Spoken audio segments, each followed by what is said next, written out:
الحمد للہ الذی ذی العزة والعلا والصلاة والسلام علی سید الانبیاء شمس الضحى بدر الدجا نور الہدى منبع الجود والعطا اما بعد اعوذ باللہ من الشیطان الرجیم بسم اللہ الرحمن الرحیم قل للمؤمنین یغضوا من ابصارہم صدق اللہ العظیم وصدق رسولہ النبی الکریم ونحن علی ذلک لمن الشاہدین والشاکرین والحمد للہ رب العالمین ان اللہ وملائکتہ یصلون علی النبی یا ایہا الذین آمنوا صلوا علیہ وسلموا تسلیما الصلاة والسلام علیک یا سیدی یا رسول اللہ وعلی آلک واصحابک یا سیدی یا حبیب اللہ۔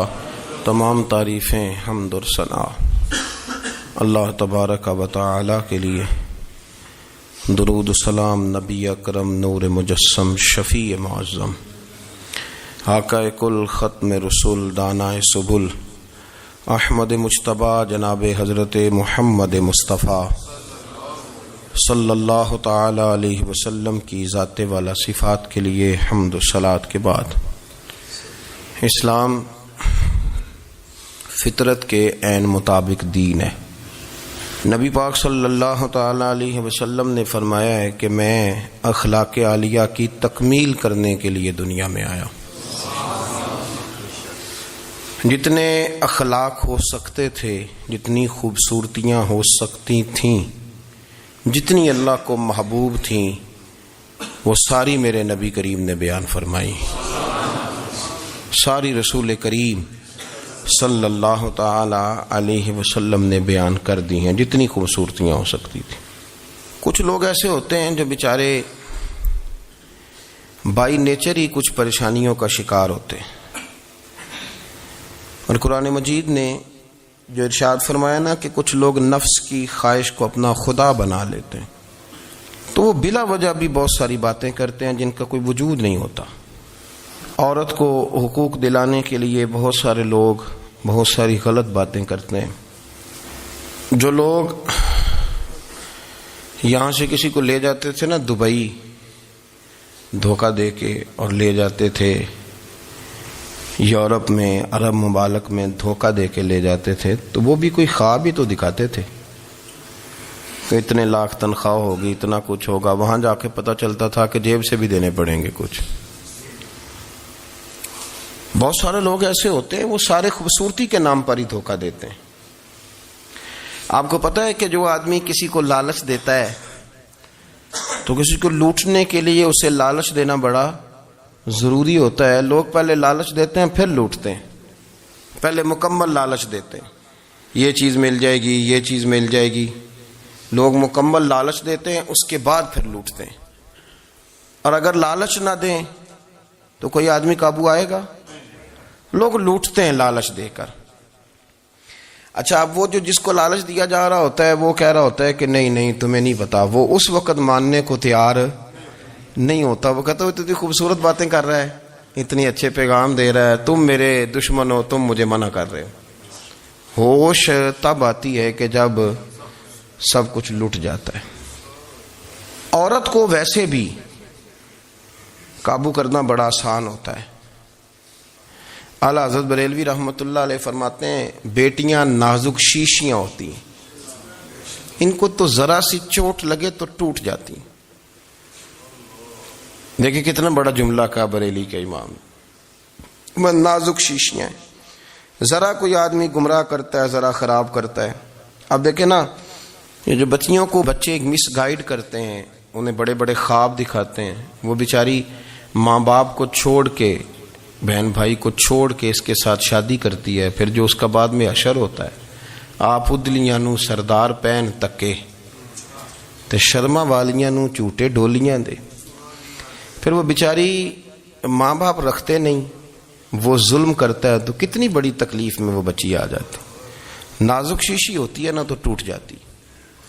یہی حال اب جدید خواتین اور یہ جو کچھ اینکر پرسن ہیں، یہ اصل میں نا یہ آپ کو سیاست سکھاتے ہیں، لیکن یہ مادر پیدر آزاد لوگ ہیں، بالکل آزاد.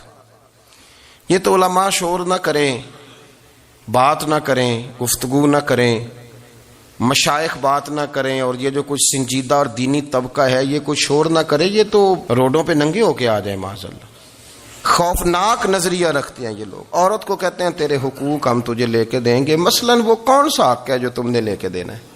میرے نبی کریم صلی اللہ علیہ وسلم اس کو بیٹی بھی بنایا ہے، اس کو بہن بھی بنایا ہے، اس کو ماں بھی بنایا ہے، اسے بیوی کا عالی شان رتبہ بھی عطا فرمایا ہے. اور چونکہ بیٹی کا بھی حق بڑا بیان کیا جاتا ہے، بہن کا بھی، ماں کا بھی. اور بیوی کے معاملے میں لوگ سمجھتے ہیں کہ زیادہ بات نہیں کرنی چاہیے، شاید مسئلہ خراب ہو جائے. حالانکہ نبی پاک صلی اللہ تعالی علیہ وسلم نے بیوی کے بارے میں پتہ کیا فرمایا؟ فرمایا جب تم نکاح کر لیتے ہو تو اپنا ایمان محفوظ کر لیتے ہو. اب میں اس کی شرح نہیں کرتا، اب خود کر لیجئے گا کہ وہ ایک ایسی شخصیت ہوتی ہے کہ جس کی موجودگی میں آپ کا ایمان محفوظ ہے. اب میں نہیں سمجھتا کہ اس سے بڑی بات کوئی اور ہو سکتی ہے، جس کی موجودگی میں آپ کا ایمان. اور بھائی یہ حدیث پاک عرض کر رہا ہوں، نکاح جب کوئی کر لے تو اس نے اپنا ایمان مکمل کر لیا.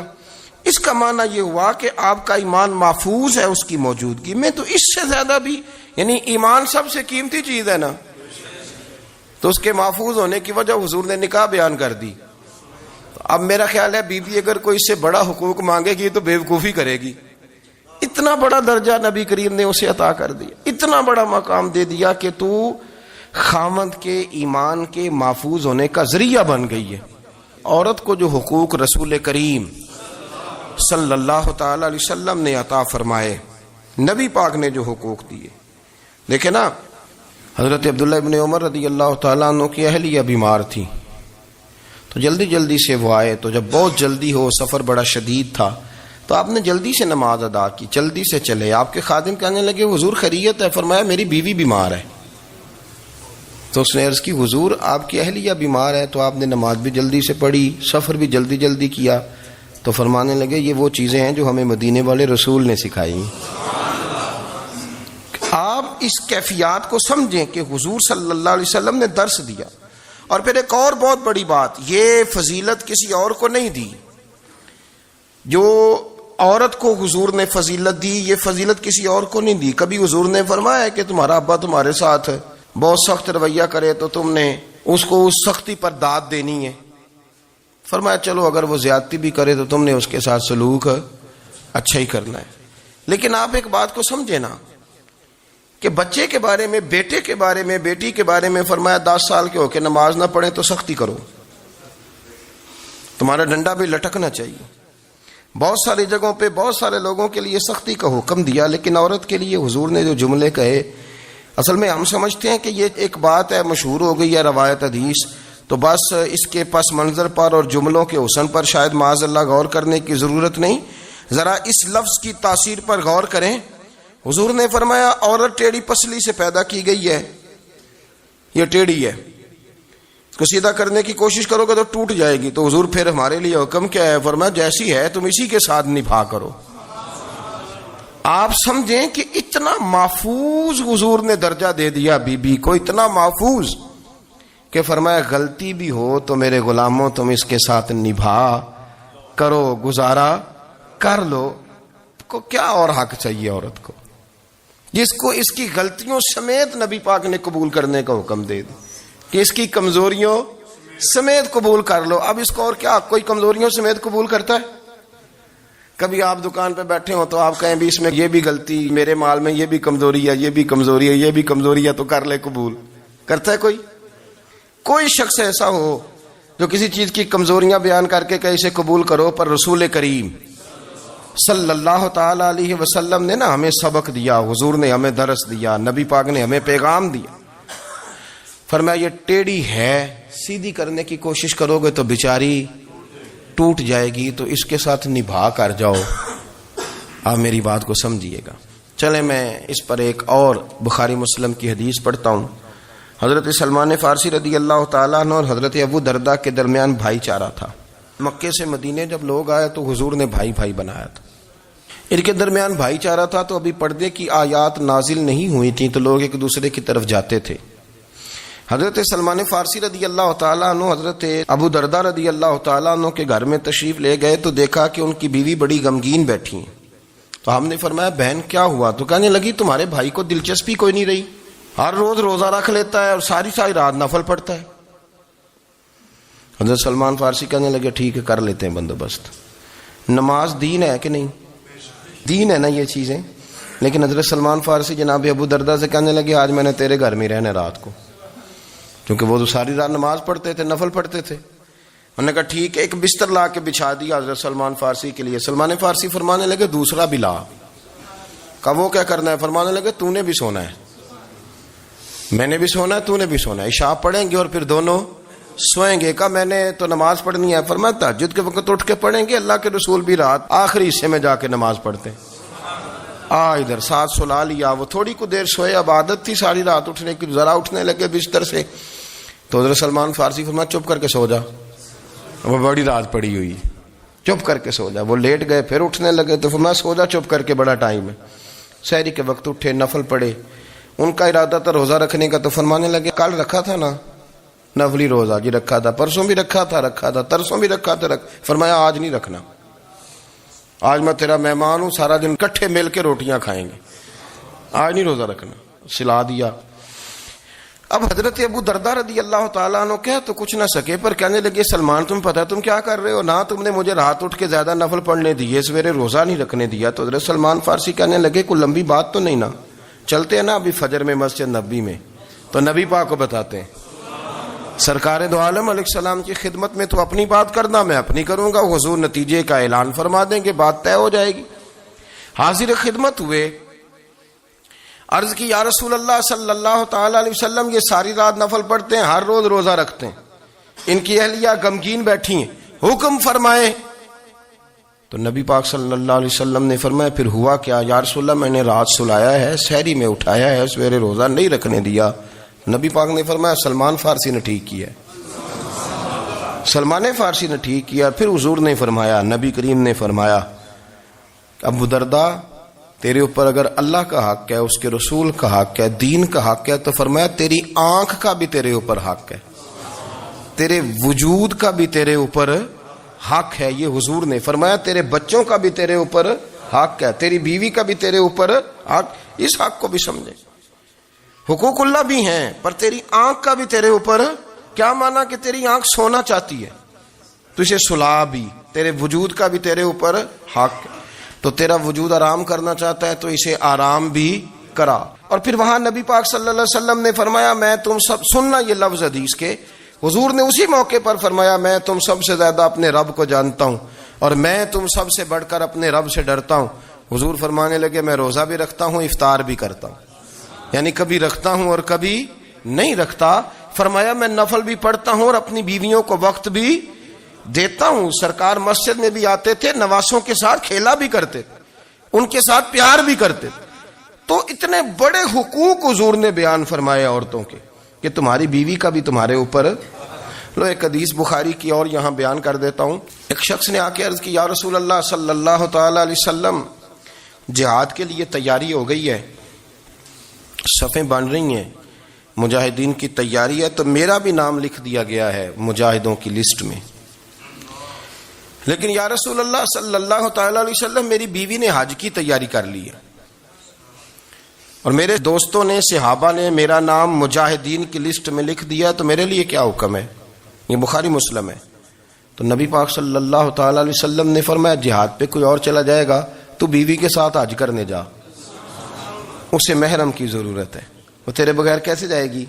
مجاہدین کو تو اور مجاہد مل جائے گا, پر تو اپنی بیوی کے ساتھ جانا.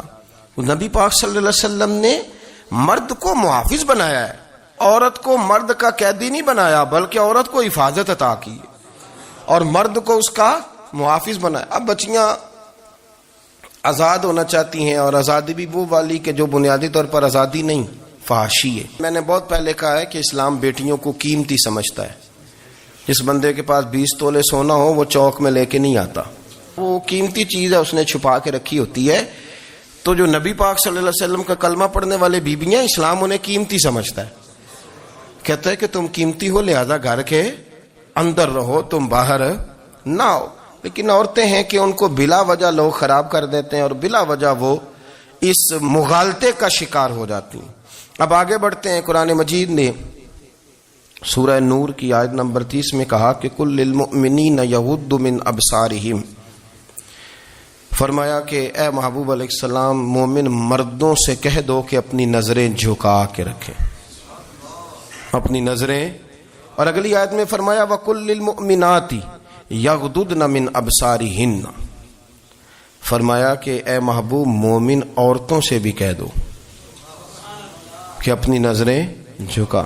مرد بھی اپنی نظر جھکا کے رکھے گا عورت کی طرف، لیکن یہ ساری پابندی صرف مرد پر نہیں، عورت بھی غیر محرم کا چہرہ نہیں دیکھے گی، اس پر بھی اسی طرح نظر جھکانے کا حکم ہے جس طرح کہ وہ ہر دکاندار کو بھائی جان کہہ کے گفتگو کرنے کی اس کو بھی اجازت نہیں ہے کہ وہ بھی وہ سمجھے کہ پابندی تو مرد نے کرنی تھی، میں نے تھوڑی کرنی تھی. وہ جس کے پاس جائے، جہاں بھی جائے، ڈاکٹر کے پاس جائے، باہر جائے، تو وہ جس طرح مرضی اس کا دل چاہے وہ بات چیت کرے، اس کی عورت کو بھی اجازت اسلام نہیں دیتا. بنیادی طور پہ اسلام شرم و حیا کا دین ہے، حیا کی بات کرتا ہے. حیا کی جب ہم تعریف کرتے ہیں تو حیا کی تعریف یہ ہے کہ کوئی کبھی چیز دیکھ کے نا تو آپ کی طبیعت میں کراہت محسوس ہو، آپ کوئی غلط جملہ منہ سے نکالتے ہوئے ذرا جھجکیں، آپ کوئی غلط بات کرتے ہوئے تھوڑا بوجھ محسوس کریں. ہمارے ہاں تیزی سے فروغ پایا ہے بے حیائی نے. سنگیوں کی محفلیں، یاروں کی محفلیں، اس میں غلیظ گفتگو ہوتی ہے الا ماشاء اللہ. جن دوستوں کو بڑی پاک صاف گفتگو کرنی چاہیے. دوستی کا رشتہ بڑا مقدس رشتہ ہے، جو یہاں ایک دوسرے سے پیار کریں گے جنت میں بھی اکٹھے داخل کیے جائیں گے. شرط یہ ہے کہ پیار اللہ رسول کی رضا کے لیے ہو، لیکن اس کے اندر اگر آپ کی گفتگو کچی ہو، کمزور ہو، فحاشی والی ہو، عریانی والی ہو. وہ ہمارے ہاں تو اب اس کو لوگ فیشن سمجھتے ہیں، اس کو مردانگی کی علامت سمجھتے ہیں کہ وہ جی ساری باتیں جی وہاں ہو گئیں اور جس کا جو جی چاہا اس نے کہا. آپ جب حیا کے دائرے میں ہوتے ہیں تو آپ خود بھی سکون محسوس کرتے ہیں. دیکھیں نا، آپ کو نیند سکون سے کہاں آتی ہے؟ جہاں کمرہ بند ہو، چاروں جانب دیوار ہے، اوپر چھت ہے، خالی دروازہ بھی کھلا ہوا ہونا تو جب بندہ سکون لینا چاہتا ہے تو کہتا ہے یار ذرا دروازہ ذرا بند کر دو. وہ اچھی طرح اپنے آپ کو چھپا لیتا ہے نا حیا کے پردے میں، تو اللہ اسے سکون عطا کرتا ہے. اور جو اس سے بھی زیادہ ٹھنڈی نیند میں جانا چاہتا ہے وہ کہتا ہے لائٹ بھی بند کر دو.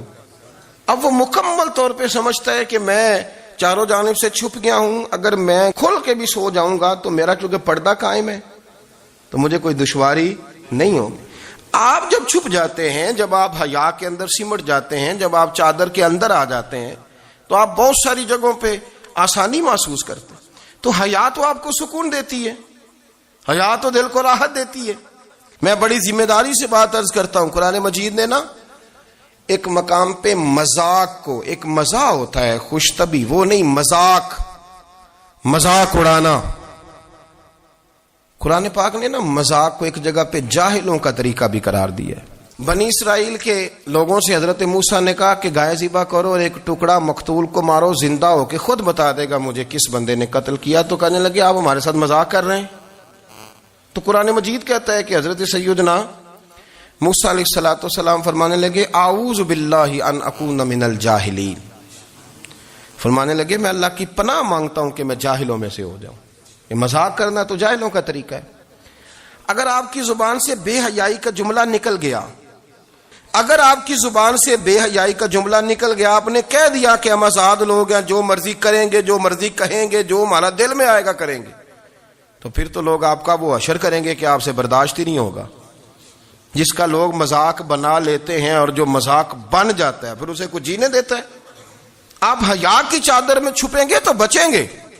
اگر آپ نے اپنا مذاق بنوا لیا یہ کہہ کے کہ میں نے مرضی کرنی ہے، پھر یاد رکھنا چھپنے کو جگہ نہیں ملے گی، پھر تکلیف میں آ جائیں گے، پھر بہت بڑی اذیت کا شکار ہو جائیں. شرم و حیا، عرب کے اندر جو کنواری لڑکیاں تھیں ان میں بڑی حیا ہوتی تھی. الحمدللہ میں بڑے فخر سے کہتا ہوں کہ میرے پنجاب کی، میرے پاکستان کی بیٹیاں بھی 20 دفعہ ان کا ابا کہے تیری شادی کرنی ہے تو وہ آنکھ نہیں اٹھا پاتی آج بھی.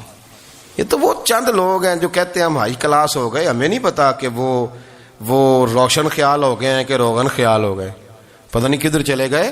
ورنہ ہماری بیٹیاں آج بھی جب ان سے ان کا باپ، ان کی ماں بات کرتی ہے تیری شادی کی، تو وہ تو شرم کے ساتھ پچھلے سے پچھلے کمرے میں چھپتی ہیں. یہ اللہ نے فضل کیا ہوا ہے اس ملت پر. تو عرب کی لڑکی بڑی حیا والی ہوتی تھی، اس سے کوئی بات کرنی پڑتی تھی تو 20 دفعہ بات کی جاتی، پھر بھی وہ عورت چھپتی پھرتی تھی. حضرت عائشہ صدیقہ رضی اللہ تعالیٰ عنہ فرمانے لگیں میرے نبی پاک صلی اللہ علیہ وسلم عرب کی کواری لڑکیوں سے بھی زیادہ حیا کرنے والے. قاضی اعجاز مالکی نے، شیخ عبدالحق محدث دہلوی نے، دیگر بزرگ جو سیرت نگار گزرے انہوں نے لکھا ہے کہ نبی پاک صلی اللہ علیہ وسلم کے اندر 100 مردوں سے زیادہ طاقت تھی. 100 مردوں سے زیادہ طاقت. اب جو بات کہنے لگا ہوں، جو نتیجہ دینے لگا ہوں، اس پر خاص توجہ آپ فرمائیں گے. ذرا فکری طور پر، نظریاتی طور پر ایک چیز کو سمجھیے. ہم سمجھتے ہیں کہ جوان لڑکا ہے جی جو مرضی کرے، عمر ہے جی. آپ ذرا بات پر غور کیجئے گا کہ حضور صلی اللہ علیہ وسلم میں طاقت 100 مردوں سے زیادہ ہے اور حیا کواری لڑکیوں سے بھی زیادہ ہے. ذرا اس بات کا تقابلی جائزہ کیجئے گا کہ طاقت 100 مرد سے زیادہ ہے لیکن حیا کواری لڑکی سے بھی زیادہ ہے. اس کا معنی یہ ہوا کہ جس ٹہنی کو پھل زیادہ لگ جاتے ہیں وہ جھکا کرتی. تو حیا تو حسن ہے، حیا تو آپ کو پاک صاف کرے گا، حیا تو آپ کو نرالا کرے گا، انوکھا کرے گا. وہ ہمارے ایک دانشور ہے، انہوں نے مضمون لکھا، کئی باتیں بڑی پسند آتی ہیں. وہ کہتے ہیں کہ میری اہلیہ، ان کو بھی کسی نے مس گائیڈ کر دیا تھا، حالانکہ اچھی خاتون ہے، کسی نے مس گائیڈ کر دیا. تو وہ بھی سماجی اور ویلفیئر اور یہ خواتین کو شوق ہوتا نا بننے کا، تو وہ بھی سماج کے اندر اچھا مقام تلاش کرنے کے موڈ میں آ گئی. تو کہیں ایک دن جانا تھا تو بڑی بن سنور کے میرے ساتھ وہ گاڑی میں بیٹھ گئی. تو میں گاڑی میں، عورتوں کو یہ بھی مسئلہ ہوتا ہے نا کہ ہماری تعریف کرو، تو کئی دفعہ بعد مردوں بیچاروں کو جھوٹ بولنا پڑتا ہے، تو زبردستی کراتی ہیں نا جی. تو اس میں گنجائش بھی دی ہے شریعت نے گنجائش دی ہے کہ کبھی بیوی کو راضی کرنے کے لیے خلاف واقعہ بات کرنی پڑے تو کر لینی چاہیے. تو وہ کراتی بھی ہیں. 3 موقع پر خلاف واقعہ بات کرنے کی اجازت ہے، یعنی واقعے کے خلاف بھی آپ بات کر سکتے ہیں. جنگ کے موقع پر 2 لوگوں کو صلح کرانے کے لیے اور بیوی کو راضی کرنے کے لیے کر لیں کوئی ایسی بات، بے شک اپنی طبیعت پہ جبر کر کے کر لیں، گنجائش ہے، اجازت ہے. تو وہ کہتے ہیں جب وہ گاڑی میں میرے ساتھ بیٹھی بن سنور کے، تو وہ تقاضا کرنے لگی کہ میں نے بڑے اچھے کپڑے پہنے ہیں پر آپ نے توجہ نہیں کرائی. تو وہ سیاںا بندہ تھا، وہ چاہ رہا تھا کہ میری خاتون سمجھ جائیں. وہ کہتے ہیں مجھے پتا تھا کہ بیچاری مس گائیڈ ہو گئی ہے، دل کی بڑی اچھی ہے، سیاਣੀ ہے، لیکن اس کو کچھ خواتین نے، کچھ لوگوں نے مل کے اس کو ذہن غلط کر دیا ہے کہ سماج میں نکلو، باہر جاؤ، کام کرو، فلاں کرو، اپنی مرضی سے جیو. تو میرے ساتھ گاڑی میں بیٹھی کہیں جانے کے لیے، تو مجھ سے کہنے لگی کہ آپ نے میری طرف توجہ ہی نہیں کی، آپ نے کوئی ذکر ہی نہیں کیا کہ میں کیسی لگ رہی ہوں. تو وہ کہتے ہیں میں نے اسے کہا کہ اگر تو ناراض نہ ہو تو پھر میں صحیح والی تعریف کر دوں. تو اس نے کہا کہ آپ کر دیں. تو کہتے ہیں میں نے درد سے اور خلوص سے اپنی بیوی سے کہا، خلوص کے ساتھ. میں نے کہا میں تو روز گھر ہوتا ہوں، روز شام کو گھر ہوتا ہوں، اگر تو میرے لیے تیار ہوتی تو میں تیری تعریف کرتا، لیکن آج تو باہر جانے کے لیے تیار ہوئی، تو پھر ان سے تعریف کی امید رکھ جن کے لیے تو نے تیاری کی ہے. میرے لیے تیاری کرتی تو میں تو ہر شام تیرے پاس ہوتا ہوں. کہتے وہ میرے لفظوں میں درد تھا تو وہ بھی رو پڑی. وہ کہنے لگی آپ گاڑی روک دیں، مجھے باہر جا کے کسی کو راضی نہیں کرنا، میں نے اسے راضی کرنا ہے جس کو رب کریم نے میرا شوہر بنایا اور میرے لیے منتخب کیا ہے، میرے ماں باپ کو. میں واپس لوٹتی ہوں. یہ ایک پہلو ہے سلگتا ہوا، اس کو سمجھا جائے. رسول کریم صلی اللہ علیہ وسلم عرب کی کواری لڑکیوں سے زیادہ حیا والے تھے. کواری لڑکیوں سے زیادہ حضور حیا فرمایا کرتے تھے. جب خانہ کعبہ کی مکہ شریف میں تعمیر ہو رہی تھی نا، اہل عرب اس کو تعمیر کر رہے تھے، تو نبی پاک صلی اللہ علیہ وسلم اپنے چچا حضرت عباس کے ساتھ خانہ کعبہ کی تعریف میں مصروف تھے. تو عرب کے لوگ چونکہ لمبا کرتا پہنتے تھے پیروں تک، تو نیچے اگر کسی وقت کوئی چیز نہیں بھی ہوتی تھی تو کسی کو وہ نظر نہیں آتی تھی، چونکہ پردہ رہتا تھا، ایک لمبا کرتا پہنا ہوا ہوتا تھا. تو جب بچے، سرکار کی عمر مبارک بھی ابھی تھوڑی تھی، تو اس طرح بچے جب نکلتے تو وہ کئی دفعہ اپنی تہمت اتار دیتے نیچے سے، اور کوئی مزدوری کرنے لگتے تو 3-4 طے کر کے نا تہمت کی کندھے پہ رکھ لیتے. جس طرح کبھی دیہاتوں میں لوگ کپڑا سر پہ رکھتے تھے کہ اوپر اگر کوئی وزنی چیز رکھیں گے تو وہ تکلیف نہیں دے گی. نبی پاک صلی اللہ علیہ وسلم بھی سب لوگوں کے ساتھ خانہ کعبہ کی تعمیر میں شامل تھے. تو حضرت عباس رضی اللہ تعالیٰ عنہ نے کہا حضور سے، ابھی اللہ نے نبوت بھی نہیں فرمایا تھا، بھتیجے آپ بھی تامت اتاریے. یہ صحیح مسلم میں حدیث موجود، اور اس کو کندھے پہ رکھ لیجیے، آپ اینٹیں اٹھا کے لا رہے ہیں تو ذرا آپ کو تکلیف نہیں ہوگی. تو سرکار دو عالم صلی اللہ علیہ وسلم سے یہ بات کہی، اور پھر جلدی سے حضور کی تہمت کو نکال کے نا، حالانکہ لمبا کرتا پہنا ہوا ہے، تو وہ جیسے ہی ان کے کندھے پہ رکھا اینٹیں رکھنے کے لیے، تو سرکار تو زمین پہ گر گئے، بے ہوش ہو گئے، آنکھیں آسمان کی طرف. اور پھر حضور پکار رہے ہیں، آزاری آزاری آزاری، میرا تامت دے دو، میرا تامت دے دو. کبھی کوئی شخص اس وجہ سے بھی بے ہوش ہوا ہے کہ میرے وجود سے کپڑا اتر گیا ہے؟ حالانکہ سرکار پر وہ بے ہوشی بھی نبی پاک کا وہ جو غلبہ ہے نا شرم و حیا کا، اس کی وجہ سے ہوئی. ورنہ تو حضور فرماتے ہیں کہ میری آنکھیں سو جاتی ہیں، دل تو میرا اس عالم میں بھی جاگتا رہتا ہے. تو سرکار زمین پہ تشریف لے آئے، آنکھیں میرا تامت دے دو، میرا تامت دے دو. تو جلدی سے انہوں نے تامت دیا تو حضور نے باندھ لیا. پھر طبیعت مبارک میں تسلی ہوئی. یعنی ہم اس رسول کے غلام ہیں کہ جن کے تو وجود سے کپڑا اتر جائے تو حضور برداشت نہیں کرتے، قبول نہیں فرماتے، تکلیف شروع ہو جاتی. لیکن یہاں نوجوان ہیں اور بڑا قد کاٹ ہے اور بڑے بڑے سمجھدار لوگ ہیں، گرمی آتی ہیں تو شارٹ کپڑے پہن کے گھومتے ہیں. ان کو خیال نہیں کہ یہ وہ والا لباس ہے جو باہر تو کیا گھر میں اماں کے سامنے نہیں پہننا چاہیے، بہنوں اور بیٹیوں کے سامنے نہیں پہننا چاہیے. آپ کی گفتگو میں شرم و حیا ہو، آپ کے لب و لہجے کے اندر حسن ہو. آپ کو پتہ ہے نبی پاک صلی اللہ علیہ وسلم نے فرمایا میری امت میں سب سے زیادہ حیا کرنے والے عثمان غنی ہیں. عثمان غنی سب سے زیادہ حیا کرنے والے. آپ فرمایا کرتے تھے جب سے حضور کا چہرہ دیکھا ہے میں نے کبھی اپنی شرمگاہ بھی نہیں دیکھی، میں نے آنکھوں کا وضو نہیں توڑا، اور جب سے حضور کے دست مبارک میں نے بیعت کے لیے سیدھا ہاتھ بڑھایا تو پھر سیدھا ہاتھ میں نے کبھی گندگی کو نہیں لگایا. حیات. آپ باتھ روم کے اندر بھی غسل فرماتے تھے تو کپڑوں سمیت کرتے تھے. کسی نے کہا حضرت جی واش روم کے اندر کیوں نہیں کپڑے اتارتے؟ آپ فرمانے لگے باہر بندوں سے حیا کرتا ہوں، اندر جاتا ہوں تو رب سے حیا آنی شروع ہو جاتی، وہ تو دیکھ رہا ہے نا. تو میں جو بات آپ کی خدمت میں عرض کرنا چاہتا ہوں اس کو آپ سمجھیے گا میرے عزیز، کہ شرم والا مزاج، گفتگو بھی شرم والی، آنکھیں بھی شرم والی، لباس بھی شرم والا، دوستی یاری بھی شرم والی، بہت ساری ایسی باتیں. دیکھیں نا آپ ذرا، میں نے کہا کہ باتوں کو سن کے گزر نہ جایا کریں، اس کی گہرائی پر غور کریں.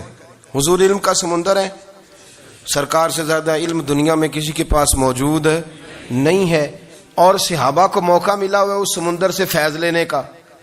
لیکن ان کی حالت یہ ہے کہ حضرت علی المرتضیٰ فرماتے ہیں 14 دن گزر جاتے، حضور سے کوئی سوال پوچھنا ہوتا تھا پر میں شرم کے مارے نہیں پوچھ پاتا تھا. 14 دن بخاری شریف میں موجود ہے. ایک دن نبی پاک صلی اللہ علیہ وسلم نے پوچھا صحابہ سے کہ وہ کون سا درخت ہے جس کے پتے نہیں گرتے، اور وہ درخت اس طرح ہے جس طرح مومن ہوتا ہے، وہ درخت میرے مومن کی طرح بتاؤ. حضرت عبداللہ ابن عمر فرماتے مجھے پتا تھا کہ وہ کھجور کا درخت ہے، لیکن چونکہ ابو بکر صدیق بھی بیٹھے ہیں، عمر فاروق بھی بیٹھے ہیں، مولا علی بھی بیٹھے ہیں، عثمان غنی بھی بیٹھے ہیں، اتنے جید لوگ بیٹھے ہیں، تو مجھے حیات ہی تھی کہ میں کیوں جواب دوں. کہتے ہیں سرکار نے کئی دفعہ پوچھا، لوگوں نے کئی اور درخت بتائے، پر فرمایا تمہارا جواب درست نہیں ہے.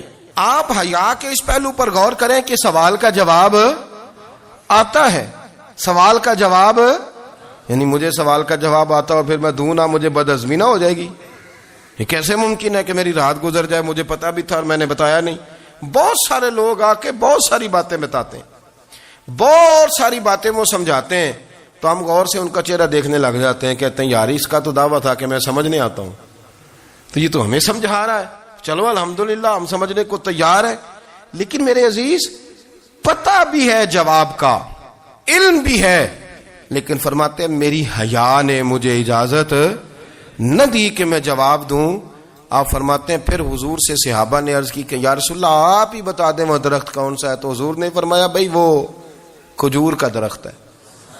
تو آپ فرماتے ہیں میں دل ہی دل میں کہہ رہا تھا کہ الحمدللہ میرا جواب درست ہے، حالانکہ میں نے جواب دیا ہی نہیں۔ تو لفظوں میں حیا، جملوں میں حیا، آنکھوں میں حیا، اٹھنے میں حیا، بیٹھنے میں حیا، چلنے میں حیا ایک خوبصورت حسن ہے۔ اور نبی پاک صلی اللہ علیہ وسلم نے فرمایا جب تو بے حیا ہو جائے نا پھر تو آزاد ہے، پھر تو جو مرضی کا، پھر تو جو۔ اس لیے بزرگ جب کسی کو بے حیا کہتے تھے نا،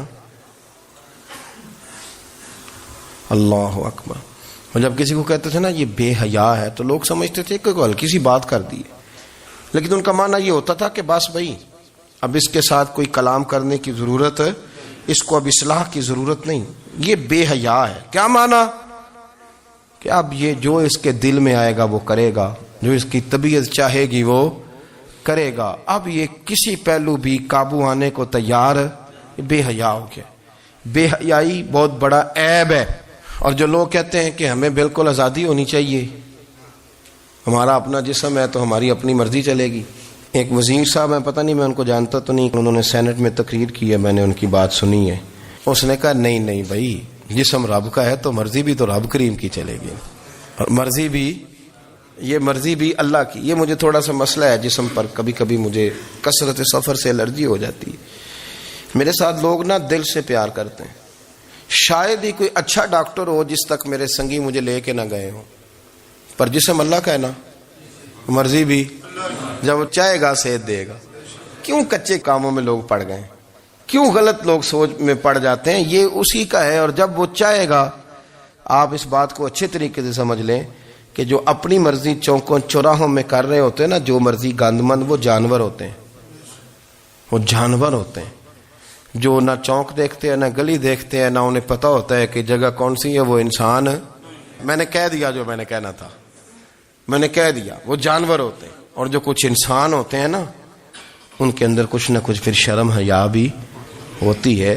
وہ چوکوں چوراہوں میں وہ حرکتیں اور وہ کام نہیں کرتے جو جانور کرتے ہیں۔ ان کے لیے بڑے پردے ہوتے ہیں، ان کے لیے بڑی باتیں ہوتی ہے، ان کے لیے بڑا کچھ ہوتا ہے۔ جو بالکل آزاد ہو جائے، کوئی پتہ نہ ہو کس وقت کیا کہنا ہے کیا کرنا ہے، تو پھر وہ دائرہ انسانیت سے خارج ہو جاتا ہے۔ ہم آپ کو کیا دعوت دیں؟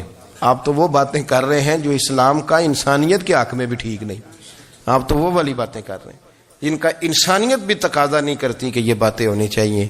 لیکن ایک بات، میں تو جذباتی نہیں ہوتا، میں بڑے غور سے چیزوں کو دیکھتا ہوں، سنتا ہوں، اور نہ میں ان موسمی مینڈکوں کی۔ وہ مجھے عاتق صاحب کہنے لگے جی بڑے بڑے مولوی ایک بندے کے ساتھ بیٹھے ہوئے ہوتے تھے اور وہ روزے میں بڑے بڑے درس دیتا تھا تو وہ بھی فلانی فلانی حرکتیں کر رہا ہے۔ تو میں نے کہا ہم نے تو پرانا کہا تھا کہ موسمی مینڈک ہے، تو پرانے کہہ رہے ہیں کہ اداکار ہے، تو وہ جہاں کاسٹ کریں گے وہاں وہ اداکاری کرے گا۔ آپ کسی مذہبی جگہ کر لیں تو وہاں کر لے گا، کہیں اور جگہ کریں گے تو ہم تو پرانا کہہ رہے ہیں۔ تو کسی کو کبھی سمجھ آتی ہے تو کسی کو کبھی اور جگہ جا کے سمجھ آتی ہے۔ ہم ان لوگوں سے پریشان نہیں ہوتے، کیوں؟ سن لیں، کوئی مایوسی نہیں، ان کے اندر جتنا زور ہے وہ لگائیں۔ یہ ملک بنا ہے رسول اللہ کے نام پہ، یہ اللہ نے تحفہ دیا ہے امت مسلمہ کو، یہ نبی پاک کے نام پہ بنا ہے، تو یہاں جھنڈا بھی وہی والا بلند ہونا ہے جو مدینے والے رسول کا جھنڈا ہے، اور یہاں وہی کام چلے گا جو نبی پاک نے بیان فرمایا۔ تو اس طرح کئی لوگ آتے ہیں، وہ شور شار کرتے ہیں، چلے جاتے ہیں۔ اتنے نہ پریشان ہوا کریں، بہت سارے لوگ تو بیچارے اس قابل بھی نہیں ہے کہ ان کا نام لیا جائے، مطلب اتنا ہم ان کو اہمیت دے دیں، ان کا ذکر کریں، ان کا نام لیں، ان کی بات کریں، وہ بیچارے اس قابل ہی نہیں ہے، مطلب سٹیٹس ہی نہیں ہے ہمارا۔ اتنے فارغ ہیں ہم کہ اب جو بندہ آئے گا کہانی چھیڑے گا تو ہم چھیڑ جائیں گے۔ اور بھائی اللہ کا فضل ہے الحمدللہ تعالی، لوگوں نے بڑا شور کیا، اور بڑے زمانے سے دنیا شور کر رہی ہے، پر اللہ کے گھر مسجدیں بھری ہوئی ہیں، مسجدیں بھری ہوئی ہیں۔ ہماری بیٹیاں پردے کرتی ہیں، پردے کو پسند کرتی ہیں، وہ حجاب میں رہتی ہیں، وہ سمجھتی ہیں کہ ہمارا اصل حسن کیا ہے۔ تو یہ پراپیگنڈا پرانا چلا آ رہا ہے، اس کا اللہ کے فضل سے امت مسلمہ پہ نہ کبھی اثر ہوا ہے اور نہ کبھی ہوگا انشاءاللہ۔ اللہ تعالی ہمیں حق پر استقامت عطا فرمائے۔